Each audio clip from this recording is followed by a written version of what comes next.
जय हिंद। नमस्कार साथियों, कैसे हैं आप सभी लोग। उम्मीद करते हैं कि आप अच्छे होंगे और साथियों आपकी तैयारी जो है बिल्कुल अच्छी तरीके से चल रही होगी। तो साथियों आज की इस क्लास में हम सभी लोग जो है बीएसएससी कार्यालय परिचारी भर्ती 2026 के एग्जाम के लिए साथियों हिंदी के टॉप ऐसे इंपॉर्टेंट क्वेश्चन को करेंगे जो कि साथियों आपके बीएसएससी कार्यालय परिचारी के एग्जाम के लिए जो है काफी ही इंपॉर्टेंट है। तो आप इस क्लास को बिल्कुल अच्छे से देखिएगा और इस क्लास में दिए जाने वाले इन सभी प्रश्नों को आप अच्छे से जरूर याद कर लीजिएगा, जिससे कि आप जो अपने एग्जाम में सभी क्वेश्चन को बिल्कुल आसानी तरीके से बना पाएंगे। तो चलिए क्लास को स्टार्ट करते हैं। उनसे पहले यदि आप इस चैनल पे पहली बार जुड़े हैं तो आप जो है इस चैनल को सब्सक्राइब कर लीजिए और सब्सक्राइब करके ऑल नोटिफिकेशन को ऑल पे दबा के जुड़ जाइए, जिससे कि जब भी कोई नई क्लास हो सबसे पहले क्लास का नोटिफिकेशन जो है आपके पास पहुंच सके। तो आप इस चैनल को सब्सक्राइब कर लीजिएगा, साथ ही साथ आप जो है इस क्लास को भी लाइक जरूर कर लीजिएगा। तो चलिए क्लास को स्टार्ट करते हैं और देखिएगा क्वेश्चन क्या दिया गया है। क्वेश्चन दिया गया है कि अंधेर नगरी के लेखक हैं। चलिए बताइएगा। ये सभी क्वेश्चन हम काफी इंपॉर्टेंट और चुनिंदे प्रश्न लेकर आए हैं जो आपके एग्जाम में जो है 100% आपको ये सभी प्रश्न पूछा जाएगा। तो आप अच्छे से इन सभी प्रश्नों को याद कर लीजिएगा और बताइएगा आप यहाँ पे कि अंधेर नगरी के लेखक है यहाँ पे। तो अंधेर नगरी के लेखक जो है भारतेंदु हरिश्चंद्र हो जाएंगे। ऑप्शन सी को यहाँ पे आप सही जवाब की देंगे, भारतेंदु हरिश्चंद्र हो जाएंगे। चलिए आगे देखिएगा, अगला क्वेश्चन यहाँ पे पूछा गया है और क्वेश्चन क्या पूछा है कि प्रेम सागर किसकी रचना है। चलिए बताएंगे आप। तो प्रेम सागर जो ये किसकी रचनाएं हो जाएंगे। तो याद रखिएगा प्रेम सागर जो है ये आपके लल्लू लाल जी के हैं। ऑप्शन यहाँ पे जो है सी इस क्वेश्चन का सही जवाब है, याद रखिएगा।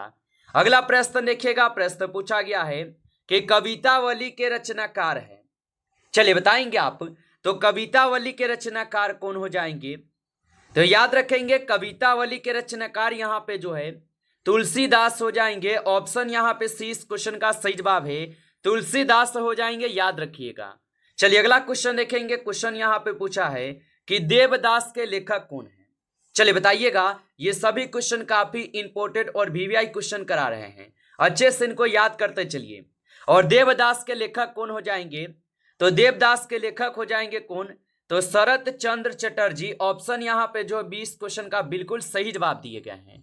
आगे देखिए अगला यहाँ पे प्रश्न आपका आता है और प्रश्न क्या है कि मिर्गावती किसकी रचना है। चलिए बताएंगे आप। तो मिर्गावती जो ये किसकी रचना है।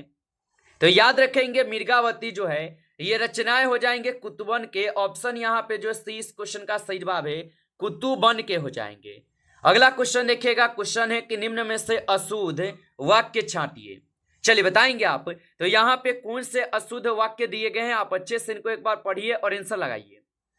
तो यहाँ पे अशुद्ध वाक्य कौन से लिखे गए हैं। तो मैं सुबह जल्दी स्नान करता हूं, ये क्या। तो ये शुद्ध वाक्य लिखे गए हैं।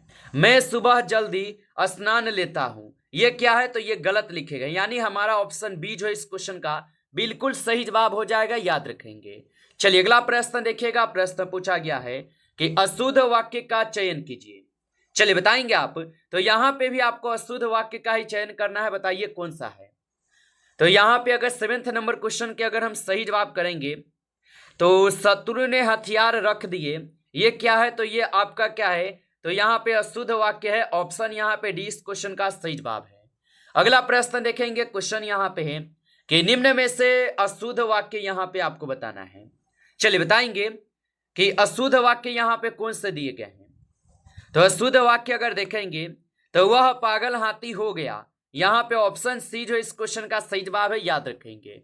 आगे देखिए अगला यहाँ पे प्रश्न आपका है। प्रश्न क्या है कि निम्न में से अशुद्ध वाक्य छांटिए। चलिए बताएंगे।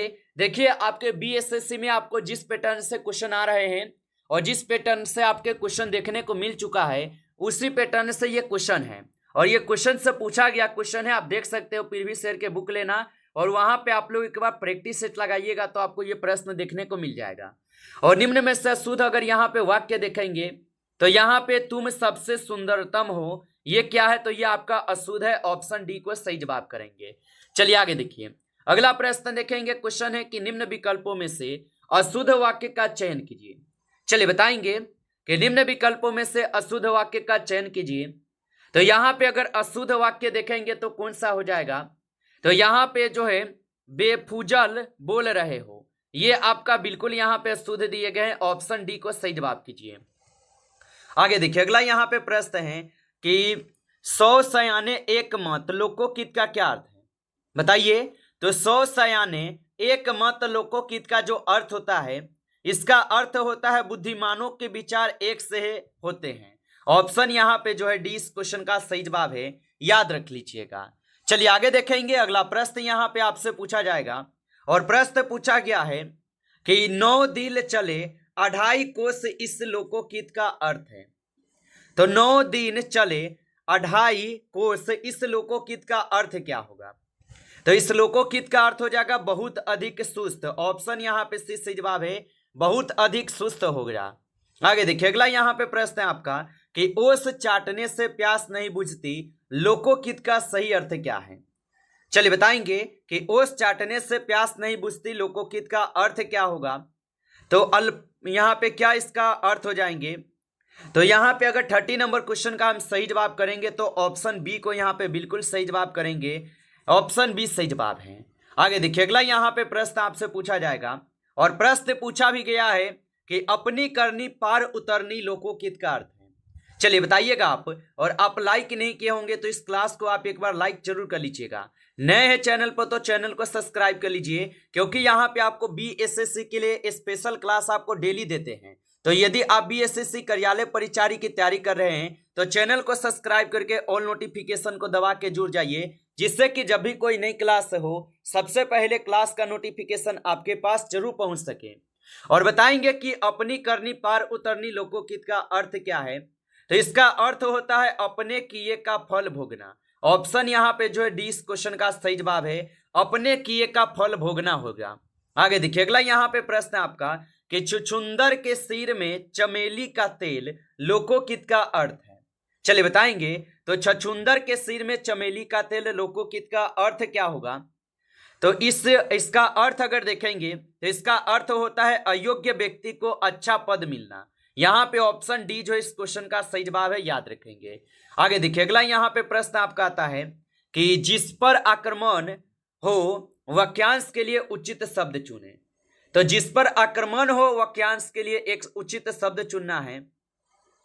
तो जिस पर आक्रमण हो उसे आक्रांत कहेंगे। ऑप्शन यहाँ पे जो ऑप्शन सी यहाँ पे सही जवाब है। आगे देखिए अगला यहाँ पे प्रश्न आपसे पूछा जा रहा है कि दूसरों की बातों में दखल देना एक ही शब्द क्या होगा। चलिए बताएंगे। तो दूसरों की बातों में दखल देना एक ही शब्द क्या हो जाएगा।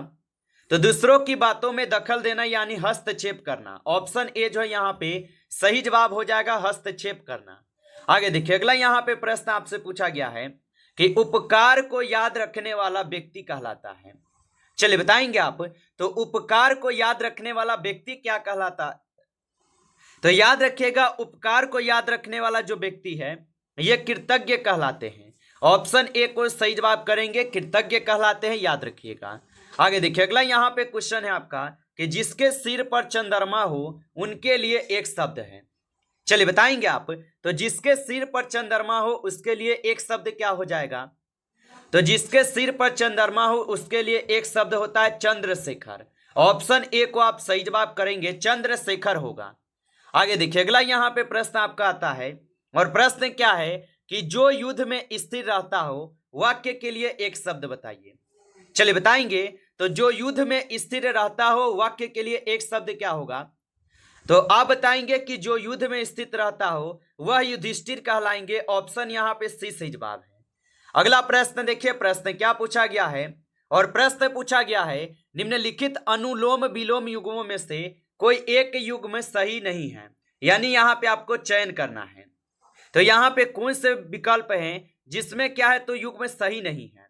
तो यहाँ पे अगर हम 21 नंबर क्वेश्चन के सही जवाब की बात करेंगे तो यहाँ पे मित्र और दोस्त ये क्या है, तो आप सभी लोग का युग्म जो है बिल्कुल यहाँ पे सही नहीं है। ऑप्शन यहाँ पे सी जो इस क्वेश्चन का सही जवाब है। आगे देखिए अगला यहाँ पे प्रश्न पूछा गया आपसे और प्रश्न क्या है कि निम्न में से कौन सा एक युग्म विपरीतार्थक नहीं है। चलिए बताएंगे आप। तो निम्नलिखित में से कौन सा एक युग्म विपरीतार्थक नहीं है। तो यहाँ पे विपरीतार्थक शब्द को नहीं है, तो कटु अभिप्राय ऑप्शन यहाँ पे जो है सी सही जवाब है, कटु अभिप्रिय हो जाएंगे। ऑप्शन यहाँ पे सी सही जवाब है। आगे देखिए अगला प्रश्न है कि निम्न में से कौन सा एक में युग्म विपरीतार्थक नहीं है। चलिए बताएंगे, तो निम्न में से कौन सा एक में विपरीतार्थक नहीं है। तो याद रखेंगे यहाँ पे अर्थ और अर्घ, यहाँ पे ये युग में विपरीतार्थक नहीं है। ऑप्शन बी को सही जवाब करेंगे। अगला प्रश्न देखिए, प्रश्न पूछा गया है कि कलांकित शब्द के लिए विलोम शब्द का चयन करें, यानी रिक्त स्थान भरिए संसार में सभी जीव स्वतंत्र चाहते हैं डैश नहीं। तो आप याद रखेंगे कि संसार में सभी जीव जो है स्वतंत्र चाहते हैं, लेकिन परत नंता नहीं चाहते हैं। ऑप्शन आपका सही जवाब है। आगे देखिए अगला यहाँ पे प्रश्न आपसे पूछा गया है कि निम्न विकल्पों में से विलोम का चयन करते हुए रिक्त स्थान की पूर्ति कीजिए। तो ईश्वर व्यक्ति भी है और डैश भी, सगुण भी है और निर्गुण भी। तो आप बताएंगे कि ईश्वर व्यक्त भी है और क्या हो जाएंगे, तो अभिव्यक्त भी। ऑप्शन यहाँ पे जो है 20 क्वेश्चन का सही जवाब दिए गए हैं। अगला प्रश्न यहाँ पे है कि कौन सा यहाँ पे शब्द अहि का पर्यायवाची नहीं है। चलिए बताएंगे, तो कौन सा शब्द अहि का पर्यायवाची नहीं है। तो सिंदूर जो है ये अहि का पर्यायवाची नहीं है। ऑप्शन डी सही जवाब है। अगला प्रश्न देखेंगे, प्रश्न दिया गया है कि बिजली शब्द का यहाँ पे पर्यायवाची नहीं है। तो बिजली शब्द का पर्यायवाची कौन नहीं है, तो याद रखेंगे यहाँ पे इस क्वेश्चन का सही जवाब क्या हो जाएंगे। तो 27 नंबर क्वेश्चन के अगर सही जवाब की बात करेंगे तो ऑप्शन ए जो यहाँ पे बिल्कुल सही जवाब है, वितुंडा हो जाएगा, याद रखिएगा। आगे देखिए अगला क्वेश्चन है कि कौन सा घोड़ा का पर्यायवाची नहीं है।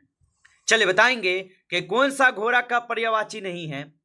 तो यहाँ पे जो है सरधूल जो है ये घोड़ा का पर्यायवाची नहीं है। ऑप्शन सी सही जवाब है। अगला प्रश्न आता है कि गंगा का पर्यायवाची नहीं है।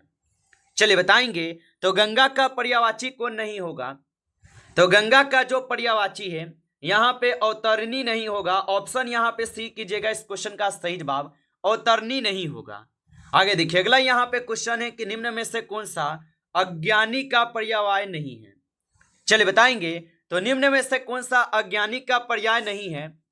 तो याद रखेंगे यहाँ पे 30 नंबर क्वेश्चन का सही जवाब जो है ऑप्शन यहाँ पे बी हो जाएंगे, विज्ञ हो जाएंगे। ऑप्शन बी सही जवाब है। अगला प्रश्न देखेंगे, प्रश्न पूछा है कि पथ भ्रष्ट में कौन सा समास है। चलिए बताइएगा कि पथ भ्रष्ट में कौन सा समास है। तो पथ भ्रष्ट में जो है यहाँ पे तत्पुरुष समास है। ऑप्शन सी सही जवाब है, तत्पुरुष समास। अगला प्रश्न देखिएगा, प्रश्न पूछा है कि हथकड़ी में कौन सा समास है। चलिए बताइएगा आप कि हथकड़ी में कौन सा समास हो जाएगा। तो याद रखेंगे हथकड़ी में जो है यहाँ पे तत्पुरुष समास है। ऑप्शन बी को सही जवाब करेंगे, तत्पुरुष समास होगा। अगला प्रश्न देखिएगा, प्रश्न है अधोलिखित शब्द में से किस शब्द में तत्पुरुष समास है। चलिए बताएंगे, तो अधोलिखित शब्दों में से किस शब्द में तत्पुरुष समास है। तो ये पराधीन में होगा। ऑप्शन सी सही जवाब है, पराधीन में होगा। अगला प्रश्न देखिएगा, प्रश्न पूछा है कि 68 में कौन सा समास है। चलिए बताएंगे, तो 68 में कौन सा समास हो जाएगा। तो यहाँ पे 68 में देखेंगे तो द्वंद्व समास है। ऑप्शन यहाँ पे 20 सही जवाब है, द्वंद्व समास है। अगला प्रश्न देखिए, प्रश्न क्या है कि वाचस्पति किस समास का यहाँ पे समस्त पद है। तो वाचस्पति किस समास का समस्त पद है। तो ये हो जाएंगे अलूक तत्पुरुष के। ऑप्शन यहाँ पे डी सही जवाब है, याद रखेंगे। नमस्कार साथियों, इस क्लास में टॉप 35 क्वेश्चन थे जो कि आपके बीएसएससी के एग्जाम के लिए काफी इंपॉर्टेंट थे। साथियों यदि आपको क्लास अच्छा लगा हो तो आप इस क्लास को लाइक कर लीजिए। नए जुड़े हैं चैनल पे तो चैनल को सब्सक्राइब करके ऑल नोटिफिकेशन को ऑल पे दबा के जुड़ जाइए, जिससे कि जब भी कोई नई क्लास हो सबसे पहले क्लास का नोटिफिकेशन जो है आपके पास पहुंच सके। तो आप इस चैनल को सब्सक्राइब जरूर कर लीजिएगा। चलिए फिर मिलते हैं आपसे एक नेक्स्ट टॉपिक के साथ नेक्स्ट क्लास में। तब तक के लिए जय हिंद, जय भारत।